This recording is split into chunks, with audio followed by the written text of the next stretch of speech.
চারটি নাম রাখা বাচ্চাদের জন্য, সন্তানদের জন্য আল্লাহ হারাম করেছেন। রাসূল সাল্লাল্লাহু আলাইহি ওয়াসাল্লাম হারাম করেছেন চারটি নাম আপনার সন্তানের কখনোই রাখতে পারবেন না। যদি কারো এই নাম চারটি থাকে, নিজের অথবা আপনার সন্তান অথবা পরিচিত কারোর, তাহলে এই নামটি আপনি পরিবর্তন করার জন্য চেষ্টা করবেন, নামটা পরিবর্তন করে ফেলবেন। বুখারীর বর্ণনায় আল্লাহ রাসূল সাল্লাল্লাহু আলাইহি ওয়াসাল্লাম বলেছেন যে এই চারটি নামের উপরে আল্লাহ পাক সবচেয়ে বেশি অখুশি এবং এই চারটি নামের উপরে আল্লাহ পাক লাআনত করেন। অতএব যদি এই চারটি নামের কোনো একটি যদি আমাদের মধ্যে থাকে, তাহলে আমরা পরিবর্তন করে ফেলবো ইনশাআল্লাহ।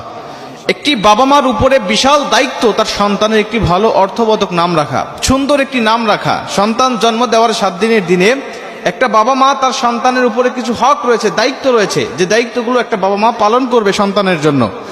এর মধ্যে যে প্রথম নম্বর, সেটা হলো তাকে সুন্দর একটি নাম রাখবে, সুন্দর একটি নাম, অর্থবোধক একটি নাম। নিজে না পারলে একটা আলেমের কাছে পরিচিত, ভালো যিনি জানেন, যিনি জ্ঞানী, তার কাছে গিয়ে একটি সুন্দর নাম রেখে দিবেন। হযরত আবু মুসা আশআরী রাদিয়াল্লাহু তাআলা আনহু থেকে একটি হাদিস বর্ণনা করা হয়েছে। তিনি বলেন, আমার সন্তান জন্ম নেওয়ার পরে আমি যখন রাসূল সাল্লাল্লাহু আলাইহি ওয়াসাল্লামের কাছে নিয়ে গেলাম, রাসূল সাল্লাল্লাহু আলাইহি ওয়াসাল্লাম আমার সন্তানের সুন্দর একটি নাম রেখে দিলেন এবং আমার সন্তানের মাথার চুল ছেটে দিয়ে সে পরিমাণ রূপা অথবা স্বর্ণ দান করার কথা বললেন। রাসূল সাল্লাল্লাহু আলাইহি ওয়াসাল্লাম আমার সন্তানের মাথার উপরে হাত রেখে দোয়া করে দিলেন এবং খেজুর দিয়ে তিনি তাহনিক করায় দিলেন। সম্মানিত উপস্থিতি, এই হাদিসটা যদি খেয়াল করি তাহলে কয়েকটি বিষয় আমরা লক্ষ্য করতে পারি। প্রথম নম্বর হলো, সন্তানকে এই 7 দিনের দিন আকিকা করা দিতে হবে। 7 দিনের দিন আকিকা করা দিবেন যদি আপনার সম্ভব থাকে। যদি না পারেন 14তম দিনে, না পারলে 21তম দিনে আপনি আকিকা করা দিবেন।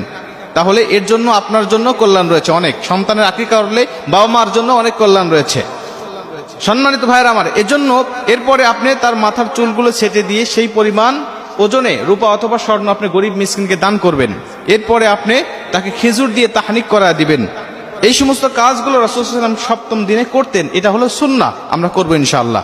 কারণ একটা মানুষের ভালো নামের প্রভাবটা নিজের উপরে বিস্তার করে, এ নিয়ে অনেক আলোচনা আছে।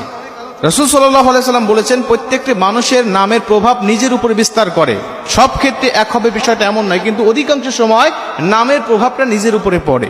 এজন্য অর্থবোধক নাম রাখবো। আর রাসূল সাল্লাল্লাহু আলাইহি ওয়াসাল্লাম বলেছেন, কিয়ামতের ময়দানে আল্লাহ পাক ফুলান ইবনে ফুলান, আল্লাহ পাক অমুকের সন্তান অমুক বলে ডাকবেন। নিজের নাম, বাবার নাম ধরে ধরে আল্লাহ পাক ডাক দিবেন। ওই দিন যদি আপনার নামটা সুন্দর হয়, ওই দিন যদি আপনার নামটা বড় চমৎকার হয়, সুন্দর হয়, তাহলে আল্লাহ পাকের নজরটা আপনার মধ্যে থাকবে। আপনার নাম যদি হয় আব্দুল্লাহ, আল্লাহ পাক বলবেন, সে আমার বান্দা। আমার বান্দা কোথায়? কত সুন্দর নাম, আব্দুর রহমান, রহমানের বান্দা, সে কই? আমার কাছে আসো।